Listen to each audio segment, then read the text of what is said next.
오늘 본문 기사는 마르다와 마리아와 마르다의 동네인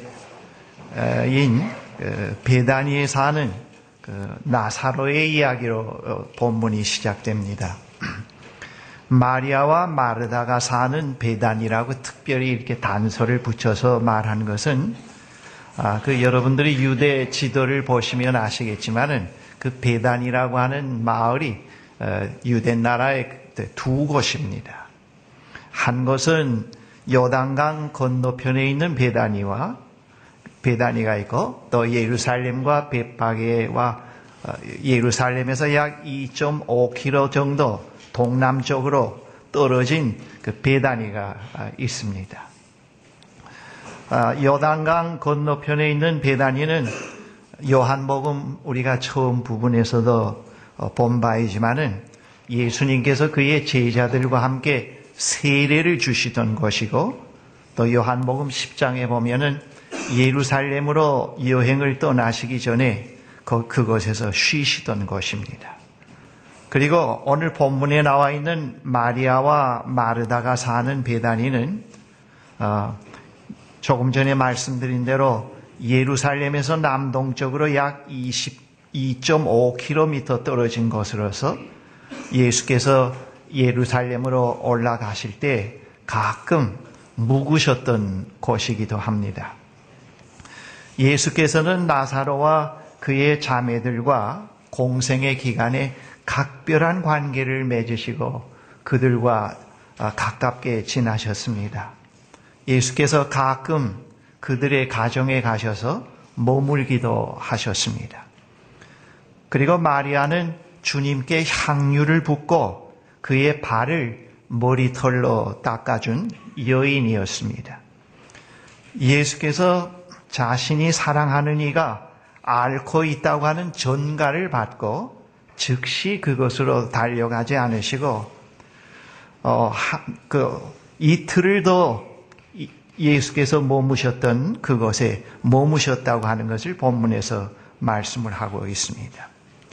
예수께서 그렇게 하신 것은 그 나사로의 병이 죽음으로 끝나지 않고 오히려 하나님의 영광을 드러나게 할 것이라고 하는 것을 알고 계셨기 때문에 이틀을 더 지체하셨습니다. 예수께서 말씀하신 하나님의 영광은 하나님의 권능을 통하여 드러나는 하나님의 현존을 말합니다. 하나님께서 그가 창조하신 이 세상 가운데 현존해 계신다고 하는 것을 예수 말씀으로 육신이 되신 예수 그리스도의 사건을 통해서 분명히 보여주셨습니다. 바로 예수님께서 말씀하신 그 하나님의 영광은 그것을 의미합니다. 예수께서는 나사로의 병을 기적을 통하여서 아버지를 계시하는 계기로 삼으려고 하셨습니다. 바로 그 기적은 나사로를 무덤 밖으로 불러내는 사건이었습니다. 그리고 더 나아가서 앞으로 이 나사로를 살린 기적 사건은 유대인들로 하여금 예수님을 사형시킬 최후의 결단을 내리도록 자극하게 하는 동기가 되기도 합니다. 이 죽음은 예수께 영광을 안겨주고 오히려 아버지께 돌아가는 여정의 첫 번째 국면이 됩니다. 예수께서 나사로가 앓고 있다고 하는 소식을 듣고도 계시던 곳에 이틀이나 더 머무셨다는 이야기와 또 예수께서 나사로와 그의 두 여동생을 극진히 사랑하셨다는 이야기는 서로 모순되는 것처럼 우리가 들릴지 모릅니다만은 이미 말씀드린 대로 예수께서 지체하신 것은 그들을 사랑 아니해서가 아니고 나사로의 병이 하나님의 영광을 드러낼 기회라고 하는 것을 알고 계셨기 때문에 그렇게 하셨다는 것을 요한이 또 설명하고 있습니다. 예수께서 너무 오래 지체하셔서 베다니에 도착하였을 즈음 나사로가 죽은 지 벌써 나흘이 지났습니다. 특별히 여기서 나흘을 강조하고 있는 것은 나사로가 죽은 것이 틀림이 없다고 하는 사실을 말하고자 하는 의도입니다. 그리고 그 당시 유대인들은 죽은 사람의 영혼이 사흘 동안 근처에서 또 돌아다니다가 사라진다고 믿고 있었습니다. 바로 그 사실을 강조하기 위함입니다. 그러므로 나사로가 완전히 죽은 다음에 예수께서 기적을 일으키셨다고 하는 사실을 그 나흘이라는 것을 강조함으로써 여기서 밝히고 있습니다. 예수께서 제자들과 함께 베다니에 도착하셨을 때 나사로가 무덤에서 나흘이나 경과하였고 예루살렘에서 많은 유대인들이 마리아와 마르다를 위로하러 올라왔습니다. 예수님은 먼저 마르다와 만나고 그 다음에 본문에 보면은 마리아와 만납니다. 마르다는 예수께서 함께 계셨다라면 그의 오라버니의 죽음을 막을 수 있었을 것이고 또 주님께서 구하시는 것은 무엇이든지 하나님께서 다 이루어 주실 것이라고 하는 믿음을 표현합니다. 예수님의 요청으로 사람들이 예수님을 나사로가 묻힌 무덤으로 모시고 갑니다. 예수께서 사람들이 보는 앞에서 우신 것을 보면은 그가 그 친구 나사로를 얼마나 사랑하였는가 하는 것을 알 수 있습니다. 무덤에 있는 돌을 치우라고 하시는 예수님의 명령에 마르다는 벌써 그 나사로가 죽은 지가 나흘이나 되어서 썩은 냄새가 난다고 회의적인 반응을 보입니다. 마르다는 예수께서 생명을 전적으로 지배하시는 분으로 믿지 못했던 것입니다. 예수께서 마르다에게 그가 이미 입으로 고백한 것과 같이 분명히 믿으면은 하나님의 영광을 보게 될 것이라고 다시 확인시킵니다. 무덤을 막고 있던 돌이 치워지자 예수께서 기도하듯이 하늘을 우러러보시고 하나님께서 지금까지 그의 청을 거절하지 않고 들어주셨음을 감사를 드립니다. 그리고 예수께서 다시 하나님께 드린 감사의 기도는 거기에 둘러선 사람들로 하여금 아버지께서 예수님 자신을 보내주셨다는 것을 믿게 하려 함이라고 그렇게 말씀을 하였습니다. 그리고 나서 예수께서 죽은 지 이미 나흘이나 되는 나사로에게 무덤 밖으로 나오라고 불러내십니다.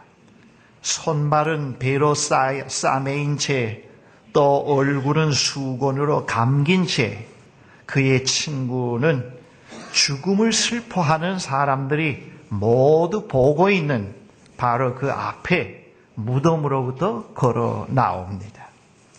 이 장면은 빛이신 예수께서 어두움의 권세인 죽음을 제압하는 승리의 장면으로 여기에 나타나 있습니다. 빛으로 오신 예수님은 완전히 어두움의 권세인 죽음을 제압하시는 분이라는 것을 이 사건에서 보여주고 있습니다. 무덤 속에 있는 나사로, 이미 죽어서 썩은 냄새가 나는 무덤 속에 갇혀있는 나사로는 어두움 가운데 살고 있는 그 사람의 표상입니다. 하나님과 교제의 단절은 물론 자기 자신과도 소외 가운데 있는 철저한 세속적 삶을 살아가고 있는 인간의 표상이 오늘 본문에 무덤 속에 누워있는 죽은 나사로라고 하는 것을 우리에게 보여주고 있습니다. 그것에는 썩은 냄새가 있습니다. 어두움 가운데 있는 사람들에게는 냄새가 있다는 겁니다.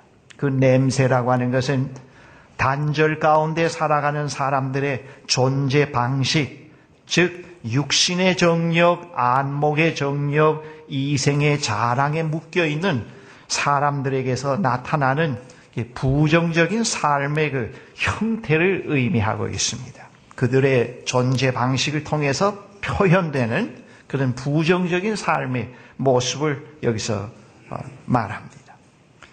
유산을 탕징하고 방탕한 생활을 하며 밥도 안 되는 음식 찌꺼기로 배고픔을 달랜 탕자 역시 죽은 자로 성서에서 우리에게 말해주고 있습니다. 이 사람은 죽은 자다. 외적인 쾌락, 무절제한 생활, 자제력이 없이 기분 내키는 대로 사는 것, 모두가 다 그것이 죽은 자라고 그렇게 말을 하고 있습니다. 그것이 바로 죽은 자다. 탕자도, 둘째 아들도 바로 그래서 죽은 자다. 거기에서는 전혀 생명을 찾아볼 수 없습니다.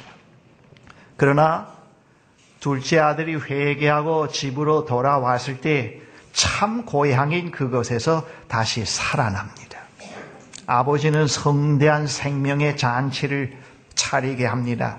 그리고 뭐라고 얘기하는가 하면은 이 내 아들은 죽었다 살아났고 내가 잃었다가 되찾았다. 그렇게 말합니다. 죽은 나사로를 무덤에서 불러내신 예수님은 어두움의 권세에 있는 자들을 불러내십니다. 그리고 그들을 묶어 있는 결박에서 그들을 풀어주십니다. 어두움의 권세 아래에 있는 사람의 특징은 속박입니다. 세상의 육신의 정욕, 안목의 정욕, 이생의 자랑이라고 하는 그 속박 속에 있습니다. 그 육신의 정욕, 안목의 정욕이라는 건 세속 가치에 완전히 얽매여 있는 것을 말합니다. 그래서 옷을 하나 입건 집을 하나 사건 무엇을 하건 간에 하나님과 교제 속에서 자유인으로의 결단이 없는 완전히 세속 가치에 얽매여서 그를 컨트롤하는 것이 하나님이 아닌 세속 가치에 의해서 컨트롤 되어지는 그런 것을 말합니다. 그래서 그걸 속박. 그리고 그러한 삶 속에는 아주 부정적인 표현들이 있는데 그것은 썩은 냄새로 비유로 할 수 있습니다. 그 빛으로 오신 예수님은 그러한 사람들을 빛 가운데로 불러내십니다. 새로운 생명을 가진, 새로운 존재 양식을 가진 새로운 피조물로 불러내십니다. 여러분과 저는 다 그 불러내심을 받고 이 자리에 왔다고 그렇게 단정해서 말씀드릴 수가 있습니다. 그리고 그 빛 가운데서 하나님과 생명의 교제를 하면서 살아가도록 우리를 불러내셨습니다. 무덤 속에 있는 나사로는 하나님의 의도와는 전혀 다른 상태에 있는 인간의 모습입니다. 본질이 다 부패된 인간. 예수께서 죽은 나사로를 생명 있는 나사로로 불러내십니다. 그리고 진정 자기 본연의 삶으로 인도해 가십니다. 하나님의 계획 가운데 있는 나사로는 본질이 부패한 죽은 나사로가 아닙니다. 생명을 가지고 하나님의 부르심에 응답하며 살아가는 나사로라고 하는 것을 성서에서 말해주고 있습니다.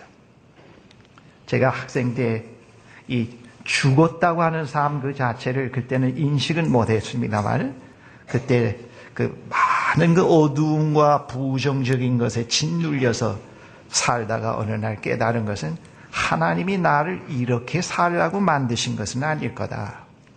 하나님의 부르심 가운데 있는 나는 이거와는 전혀 다른 사람일 것이라고 하는 그런 생각이 들면서 번뜩 깨어나는 그런 경험을 가져본 적이 있습니다.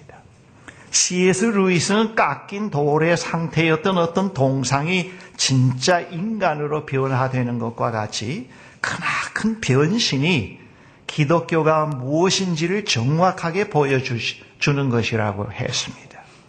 그는 이 세상은 거대한 조각의 가게이며 우리는 모두 동상들이고 그중 일부가 언젠가는 생명을 얻게 될 것이라고 하는 소문이 가게 주변을 맴돌고 있다는 그런 비유를 했습니다. 부활은 일어남과 관계가 있습니다. 동상으로 있는 죽은 생명력이 없는 그런 동상이 생명력을 가진 인간으로 일어나는 그런 사건과 관련이 있습니다. 많은 사람들이 공포와 체념, 실망과 상처로 점철된 무덤에 그냥 머물러 있으려고 합니다. 삶이 두려워 적당히 무덤에 적응하면서 살아가려고 합니다. 일어난다는 것은 곧 내가 다칠 수 있다는 뜻도 됩니다. 일어나면은 삶과 정식으로 대면해야 합니다. 바로 이 점이 두려운 것입니다. 그래서 차라리 누워있고 싶어 합니다. 일어나라는 이 그리스어는 예수님의 부활에도 사용되었지만은 지난주에 우리가 말씀드린 대로 예수께서 환자들에게 일어나 걸으라고 하신 말씀 가운데 이 치유에도 여러 번 사용되고 있다는 것을 복음서에서 우리가 찾아볼 수가 있습니다. 부활의 체험은 사람들이 두려움의 사슬에서 풀려나 더 이상 억압과 장애 때문에 침상에 매이는 일 없이 일어나 침상을 들고 걸을 용기를 갖게 합니다. 우리는 살면서도 죽음의 잠 속으로 자꾸 빠져들곤 합니다. 많은 사람들이 잠 속에서 삽니다. 그들이 사는 세계는 환상으로 가득 차 있습니다. 그들은 헛것에 속고 있습니다. 현실과는 거리가 멉니다. 영성학자 앤서니 드 멜론은 신비를 가리켜 현실로의 각성이라고 했습니다. 하나님을 아는 것, 그분을 체험하는 이는 늘 깨어나게 되어 있습니다. 영적으로 자꾸 깨어납니다. 그러나 이 각성의 과정은 때때로 매우 고통스럽다는 것을 우리는 시인하지 않을 수가 없습니다. 아침에 일어나기 싫을 때가 많습니다. 계속 비몽사몽간을 헤매고 몽환 속에 사는 편이 더 나아 보일 때도 있곤 합니다. 그래서 어떤 성인은 자기는 어릴 적에는 꼭 이불 속에 파묻혀 살았던 것 같다고 고백을 했습니다. 그는 현실과 동떨어진 자신만의 세계에 갇혀서 살았다고 했습니다. 그는 대학을 다니면서 비로소 깨어났고 현실에 직면하게 되었다고 고백을 했습니다. 예수님의 부활 체험은 우리를 잠에서 깨우고 우리 눈을 열어서 현실을 볼 수 있게 합니다. 하나님께서 깨워주시는 잠의 종류는 여러 가지가 있는데 그 중에서 대표적인 것 두 가지만 말씀을 드리면 우선 우리를 안일의 잠에서 깨웁니다. 우리는 안일 속에 늘 잠잡니다. 우리는 무엇인가 속고 있으며 우리 자신의 손이 아니라 하나님 손 안에 있는 우리의 운명이 하나님의 손 안에 있다는 것을 알지 못하면서 살아갑니다. 그 다음 현실 도피의 잠도 있습니다. 무엇인가 불편해지면은 잠을 청하는 사람들이 있습니다. 그들은 항상 피곤해서 잠으로 도피합니다. 현실을 이겨낼 수 없습니다. 사람들이 무덤에서 산다는 것은 무엇을 의미합니까? 지난날의 갈등과 상처들 그리고 우리를 비참하게 만든 좌절 가운데 머물고 있음을 뜻하고 있습니다. 그러한 것들은 모두 무덤에 있는 죽은 사람들에 속한 것들입니다. 여러분 지금 우리가 살고 있는 이 계절은 첫 여름입니다마는 봄과도 관련된 그런 계절입니다. 이 사계절에서 봄은 부활의 표상입니다. 이 봄에 만물이 새 생명으로 태어납니다. 새 생명이 태어나고 꽃이 피는 자리에는 가보면은 반드시 그 태어나게 하는 밑거름이 있습니다. 그 밑거름은 아주 지저분하고 냄새도 나고 보기 싫은 것들이 거기 있습니다. 어떤 때는 죽은 것도 거기 있습니다. 바로 우리의 지난날의 상처들, 좌절, 갈등을 무덤에 묻고 무덤에서 새 생명이 피어날 수 있도록 우리가 꽃씨를 뿌려야 합니다. 상처 입은 인생사의 무덤을 새삼스럽게 뒤집을 때 과거라는 무덤 위에 어떤 꽃도 새로 피어날 수가 없습니다. 부활은 무덤에서 꽃이 피어나게 하는 것이라고 말씀드릴 수가 있겠습니다. 제가 이 설교를 준비하면서 그런 생각을 했습니다. 이거 나 같은 인간이 얼마나 많은 상처투성인가. 그런데 이 상처가 많은 그런 옛 무덤에서 오늘의 임영수가 피어나게 만든 사건이 바로 이 부활의 능력이 아니겠는가. 제가 오늘 이 시간에 선 이 모습은 여러분들이 제 얼굴이 잘생겼다고 하는 의미가 아닙니다. 그런 의미로 얘기하는 게 아니고, 제가 이 자리에 설 수 있었던 것은 그 많은 상처들, 좌절, 갈등이 있는 무덤에서 피어난, 그 무덤에서 피어난 모습이라고 그렇게 분명히 말씀드릴 수가 있겠습니다. 바로 우리는 그 무덤 속에서 사는 사람이 되어서는 안 되고, 그 무덤 속에 있는 냄새 나는 것들, 옛 것들을 다 그대로 묻어버리고 거기서 새로운 내가 태어날 수 있도록 새 생명의 씨앗을 우리가 뿌릴 수 있어야 합니다. 그것이 바로 부활의 새 생명입니다. 한편 오늘 본문의 무덤을 막은 돌은 삶을 방해하는 장애의 상징을 의미합니다. 돌에 짓눌려 도저히 살 수 없을 지경에 이르렀다고 느끼는 이들이 많습니다. 그것은 과거의 짐일 수도 있고 숱한 크고 작은 상처들일 수도 있어서 우리가 다시 일어나 가야 할 길을 가지 못하게 자꾸 막습니다. 여러분 경험하셨겠지만은 우리를 자꾸 분열시키고 우리의 부활의 삶을 살지 못하도록 자꾸 방해하는 요인들이, 옛 상처들이 자꾸 회상이 되는 겁니다. 분노, 적대감, 부정적인 사념들이 자꾸 우리를 끌어당깁니다. 무덤 속으로 들어오도록 자꾸 우리를 끌어당깁니다. 막습니다. 생명의 길을 막습니다. 그것은 우리를 마비시키는 심리적인 억압일 수도 있습니다. 그러한 것들이 우리의 심장을 돌처럼 단단하게 만듭니다. 하나님과의 관계도 닿게 만들고 이웃과의 관계를 닿게 만들고 어떤 얘기도 다 튕겨나가게 만드는 단단한 하나의 돌처럼 만듭니다. 무덤을 막은 돌 너머에는 뭐가 있습니까? 썩은 시체가 있습니다.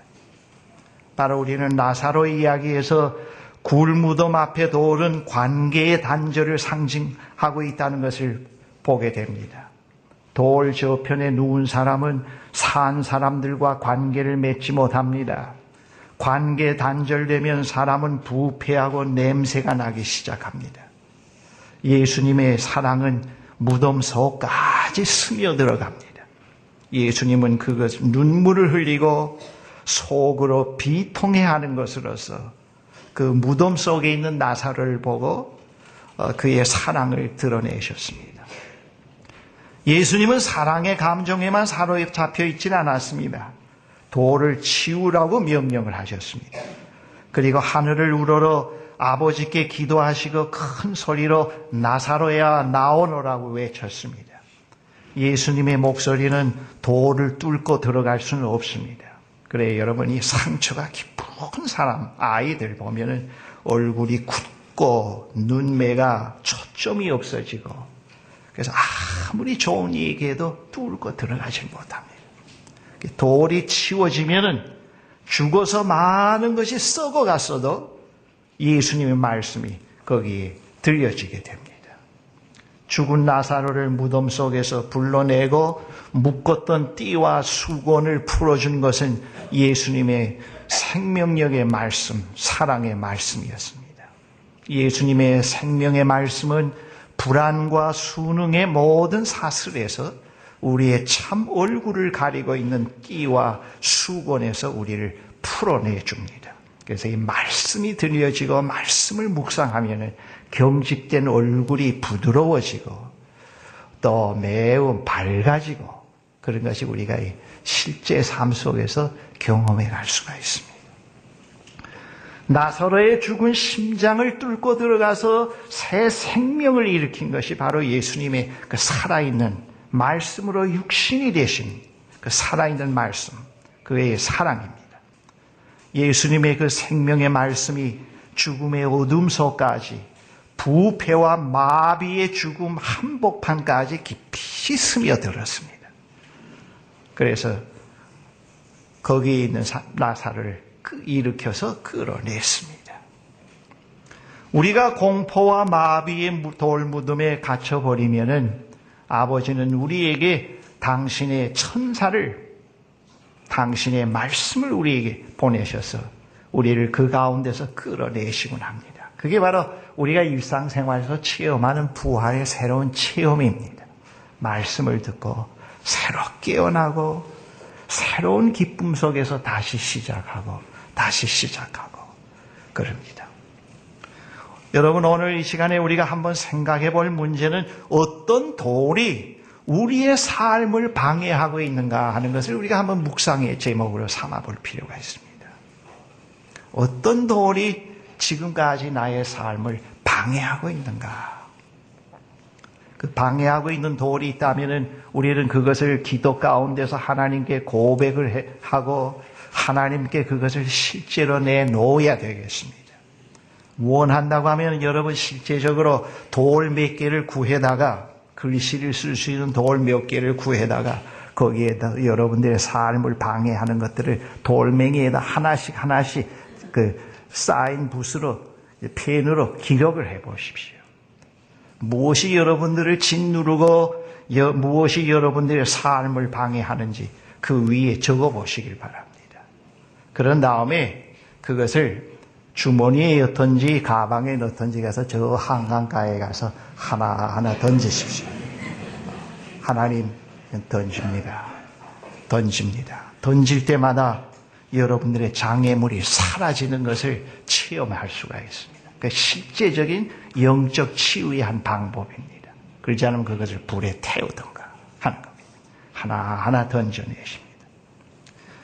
여러분, 부활이 없다면 우린 진정 절망할 수밖에 없습니다. 성서가 이미 우리에게 규정해 주는 것은 예수 그리스도와의 만남이 없는 삶은 전부 무덤 속에 있는 삶이라는 것을 이미 전제하고 있습니다. 그런데 부활이 없다고 하면은 우리는 무덤에서 헤어나올 수가 없습니다. 무덤에서 헤어나올 수가 없습니다.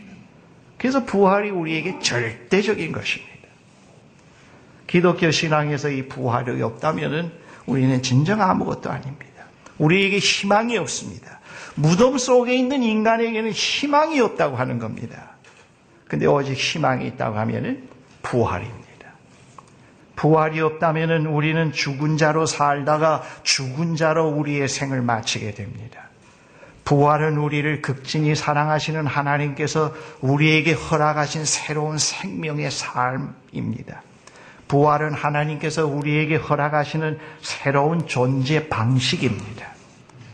부활은 환영, 꿈인 것이 아닌 새로운 존재 방식, 새로운 실체이기 때문에 언제나 새 몸을 갖습니다. 여러분, 예수께서 부활하신 다음에는 부활 이전과 이후의 몸이 다르다 하는 것을 보여주셨죠. 그건 우리에게 아주 강렬한 어떠한 그 사인을 주는 말입니다. 부활은 환영이 아니고 이상이 아니고 형이상학적인 사건이 아니고 실제적이다. 그래서 부활의 체험은 우리로 하여금 새로운 몸을 갖게 한다 그겁니다. 부활의 체험은 새로운 몸을 갖게 한다. 그래서 그 부활의 새 몸에서는 향기가 난다 그렇게 말합니다. 근데 그 향기가 뭡니까? 사랑을 말합니다. 사랑. 실제로 부활을 체험하게 될 때 옛것에서 끊지 못한 것을 끊게 되고 정욕적인 것에 사로잡혀 있던 것들을 많이 포기하게 되고 그리고 눈매, 얼굴 모습, 말씨, 손과 발짓이 많이 달라집니다. 새로운 실체, 몸을 갖는다. 이 부활에는 반드시 구체적인 실체가 따른다는 것을 말해주고 있습니다. 부활의 몸에는 무표정, 무감각이 사라지고 대신에 충만, 기쁨, 밝은 웃음, 친절이 있다는 것을 말해줍니다. 부활의 몸에는 언제나 새로운 관계가 성립된다고 하는 것을 우리에게 말씀해주고 있습니다. 오늘 이 부활절을 맞이해서 우리는 다시 한번 이 부활의 깊은 의미를 오늘 이 본문을 통해서 묵상해 볼 수가 있습니다. 하나님께서 우리에게 부활의 새 생명을 허락해 주셨다고 하는 것이 우리들에게 얼마나 귀한 의미를 갖고 있는지 이것이 우리 인간에게 어떤 의미가 있는가 하는 것을 오늘 이 본문을 통해서 우리는 다시 한번 깊이 묵상할 수가 있습니다. 다 같이 한번 기도하십시다.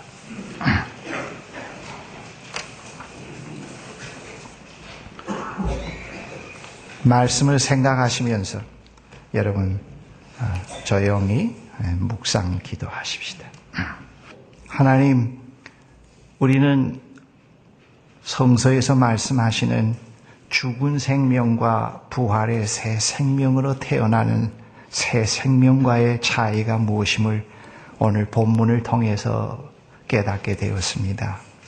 우리 모두 살았다고 하지만은 과거 한때 다 죽은 그런 실존으로 살았던 저희들입니다.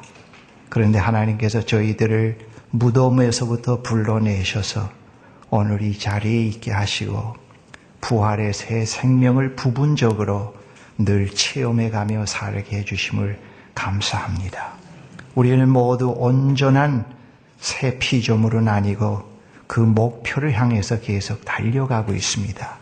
그러나 우리가 깊이 잠들려고 할 때, 무덤 속으로 다시 기어 들어가서 주저앉으려고 할 때마다 하나님은 여러모로 우리를 찌르시고 우리를 깨워주셔서 거기에서 나오게 하시고 그 무덤에서 새로운 꽃으로 새 생명으로 피어날 수 있는 가능성으로 인도하심을 진심으로 감사합니다. 하나님, 우리가 이 부활의 새 생명을 받았습니다. 이 새 생명을 무덤 위에서 잘 꽃 피워갈 수 있게 해주십시오. 이 부활의 새 생명을 죽여버리는 어리석은 자들이 되지 말게 하시고 늘 새 생명이 자라도록 물을 주게 하시고 햇빛을 보게 하시고 자양분이 있게 하셔서 온전한 모습으로 자라날 수 있게 해주시옵기를 간절히 기도합니다. 하나님 손 안에, 하나님 계획 안에 있는 우리의 새 생명의 실체는 매우 아름답습니다. 그것을 늘 바라볼 수 있게 하시고 그 소망 가운데 설 수 있게 하시고 저 무덤 가운데 사는 많은 불쌍한 영혼들에게 이 새 생명의 기쁜 소식을 전하게 하시고 새 생명의 씨앗을 그들에게 줄 수 있는 저희들이 되게 도와주시옵소서. 이제는 우리의 신앙을 다 같이 고백합니다. 나는 전능하사 천지를 만드신 하나님 아버지를 믿습니다. 나는 그의 유일하신 아들 우리 주 예수 그리스도를 믿습니다. 그는 성령으로 잉태되사 동정녀 마리아에게서 나시고 본디오 빌라도에게 고난을 받으사 십자가에 못 박혀 죽으시고 장사된 지 사흘 만에 죽은 자 가운데서 다시 살아나셔서 하늘에 오르사 전능하신 하나님 아버지 우편에 앉아 계시다가 거기로부터 살아있는 자와 죽은 자를 심판하러 오시리라. 나는 성령을 믿으며 거룩한 공교회와 성도가 서로 교제하는 것과 죄를 사함받는 것과 몸이 다시 살아나는 것과 영원히 사는 것을 믿습니다. 아멘. 그 다음 찬송으로 마치겠습니다.